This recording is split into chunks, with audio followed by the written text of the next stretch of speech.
இன்னைக்கு நம்ம என்ன பார்க்க போறோம்னு பாத்தீங்கன்னா செம்மொழிகள். இந்திய செம்மொழிகள் மொத்தம் எத்தனை இருக்கு அப்படின்னு சொல்லிதான் இன்னைக்கு நம்ம பார்க்க போறோம். அதாவது செம்மொழிகள், கிளாசிக்கல் லாங்குவேஜ், அதை பத்தி பார்க்க போறோம். இந்தியாவில் எத்தனை செம்மொழிகள் தகுதி பெற்றுள்ளன்னு பாத்தீங்கன்னா 11 மொழிகள் செம்மொழி தகுதி பெற்றுள்ளன. ஓகே, ஃபர்ஸ்ட் இது எப்போ இது பண்ணாங்கன்னா லிங்குவிஸ்டிக் எக்ஸ்பர்ட் கமிட்டி, சரிங்களா, அவங்க வந்து கான்ஸ்டிடியூட் பண்றாங்க. எதுக்கு கீழேனா ministry of culture, under ministry of கல்ச்சருக்கு கீழே. எந்த இதுக்கு கீழேனா சாகித்ய அகாடமி, சரிங்களா, சாகித்ய அகாடமிக்கு கீழே. எப்பனா நவம்பர் 2004.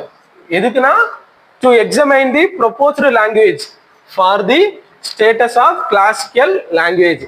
அது எதெல்லாம் செம்மொழி தகுதி பெற்றுள்ளன அவற்றை பற்றி இது பண்றதுக்காண்டி சாகித்ய அகாடமியின் கீழே 2004 இந்த லிங்குவிஸ்டிக் எக்ஸ்பர்ட்ஸ் கமிட்டி அப்படின்னு சொல்லி ஒண்ணு ஃபார்ம் பண்றாங்க. அப்போ கொஸ்டின் எப்ப கேட்கலாம்னா, இப்ப நிறைய பேருக்கு வந்து இந்த செம்மொழி தகுதியை வந்து எந்த நிறுவனம் வந்து அங்கீகாரம் கொடுக்குது அப்படின்னு கேட்டா நிறைய பேருக்கு என்ன பண்ணாது, தெரியாது. அப்ப யாரு?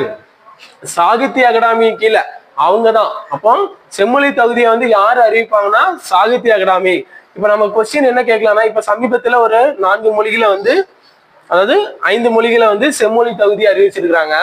அப்போ அந்த செம்மொழி தகுதி அறிவிக்கிறது வந்து எந்த துறை அப்படின்னு சொல்லி கேட்பான். அப்ப என்ன கொஸ்டின்னா மினிஸ்ட்ரி ஆஃப் கல்ச்சர், சரிங்களா, மினிஸ்ட்ரி ஆஃப் கல்ச்சர் அவங்க தான் வந்து அந்த துறை கீழே தான் இந்த செம்மொழி எல்லாம் வருது. அதுல எதுனா சாகித்ய அகாடமி, சரிங்களா. இந்த இதெல்லாம் செம்மொழி தகுதிக்காண்டி இதை எப்ப இது பண்றாங்கன்னா 2004 நவம்பர். ஓகே, இந்தியாவில இப்ப எத்தனை மொழிகள் இருக்குன்னு பாத்தீங்கன்னா 11 மொழிகள் செம்மொழி தகுதி பெற்றுள்ள. இதுல முதல் மொழி எதுன்னு பாத்தீங்கன்னா, முதல் மொழி தமிழ், சரிங்களா. செம்மொழி தகுதி பெற்றுள்ள முதல் மொழி எதுன்னு பாத்தீங்கன்னா தமிழ்.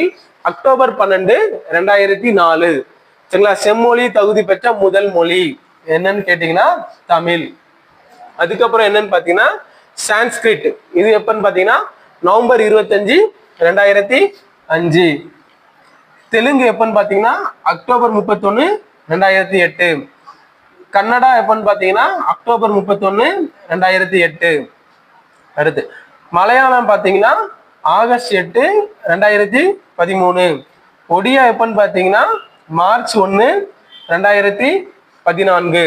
ஓகே, இது முதல்ல இருந்தது. சமீபத்துல எத்தனை மொழிகள் வந்து செம்மொழி தகுதியாக அறிவிக்கப்பட்டுள்ளன அப்படின்னு கேட்டீங்கன்னு பாத்தீங்கன்னா 5 மொழிகள், சரிங்களா. எல்லாமே ஒரே டேட்ல ஒரே வருடத்துல அறிவிச்சிருக்காங்க.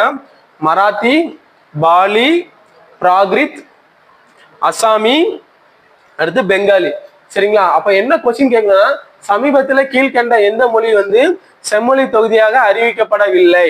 அப்ப இந்த இதுல ஒரு 3 மொழி கொடுத்துட்டு கூட ஏதாவது வேற ஒரு மொழியை கொடுத்து என்ன பண்ணலாம், கேட்கலாம். அறிவிக்கப்படாத அந்த நம்ம அட்டவணை 8 இருக்கிற 22 மொழிகள்ல ஏதாவது இன்னொரு மொழியை கொடுத்து கூட நமக்கு என்ன பண்ணலாம், கொஸ்டின் கேட்கலாம்.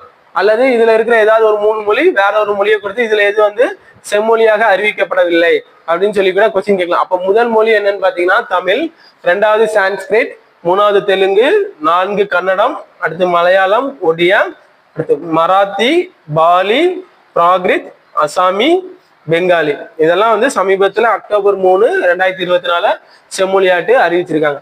ஓகே, அப்ப செம்மொழினா அது எதுக்கு கீழே வருதுன்னா மினிஸ்ட்ரி ஆஃப் கல்ச்சர். யார் இதை வந்து அங்கீகரிக்கிறாங்க பார்த்தீங்கன்னா சாகித்ய அகாடமி. அதுக்காண்டி எப்ப ஃபார்ம் பண்ணாங்கன்னா நவம்பர் 2004, சரிங்களா. மினிஸ்ட்ரி ஆஃப் கல்ச்சருக்கு சாகித்ய அகாடமி வந்து இது பண்றாங்க. எந்தெந்த மொழிலாம் வந்து செம்மொழியாட்டு தகுதி பெறதுக்கு உள்ள தகுதி இருக்கு அப்படின்னு சொல்லி ஆராய்ச்சி. இந்தியாவில இப்ப சமீபத்துல மொத்தத்துல எத்தனை மொழி செம்மொழி தகுதி பெற்றுள்ள மொழிகள் எத்தனை அப்படின்னு கேட்டாங்கன்னா 11.